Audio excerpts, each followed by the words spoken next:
back to Let's Talk Copy, the YouTube channel where you learn how to launch, grow, and scale your copywriting business. There is an almost invisible line between a red flag client and a client who's just inexperienced at working with copywriters. The excitement of taking on a new client can blur that line even further. And the next thing you know, you're asking yourself how you didn't recognize these red flags in the first place. Red flags are not always glaringly obvious. Some of them are pretty subtle. You might have a gut feeling that something's off, but you just can't quite pinpoint it. So let's talk about some of the times that your gut will absolutely be right. And if this is your first time here on the channel, my name is Liz. I'm a copywriter, content writer, and owner of an award-winning copywriting agency. Around here, you're gonna learn how to launch, grow, and scale your copywriting business. Number one, they delay signing the contract. So you've had your discovery call, you've hammered out the project details, and you've sent them your contract, but it's still sitting in their inbox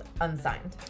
Yeah, people get busy, but stalling on signing the contract is a huge red flag, especially if they've already started sending you project information or asking you for deliverables. Your copywriting contract protects you from getting completely screwed over. Don't write a single word until they've signed. Number two, they've hired a lot of copywriters in the past and they've fired them all. This one might sting a little, but I'm telling you this from experience. If you have a potential client that's hired 15 copywriters and fired all 15 of them, you are going to be number 16. As up as you might be for the challenge to prove to them that good copywriters do exist, there are clients out there who will never be pleased no matter how perfect your copy is. So if you have a potential client that's talking trash about every single copywriter that they've ever hired and they think you are the answer to their problem, finally, you're not. Just run. Number three, they're slow to answer emails. If people are slow to answer emails, they're going to be slow with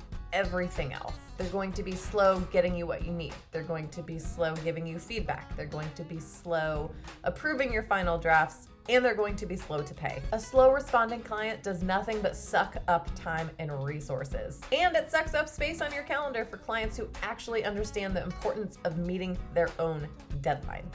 So if you're going back and forth with a client that's really slow to respond, it's better to either figure out a different method of communication or cut ties with the client. Slow responders take up a ton of your time and resources in the long run. Number four, their understanding of the copywriting process is entirely out of touch. Now, there is a difference between people who understand the value of great copywriting but don't entirely know how it works, and someone who thinks that they understand the process and wants to tell you how to do your job. For example, the client that wants you to turn around an entire website project in 3 days with no brief, and they don't understand their own offer or have the rest of their funnel put together, and they probably don't understand their audience either. This type of client is going to be so mentally taxing, it's not worth the money, no matter how much they're paying you. Number five, they don't understand that copywriting is only part of the picture. I would love to say that copywriting is the answer to every single marketing problem there is, but it's not. And unfortunately, some of your clients are not going to understand that.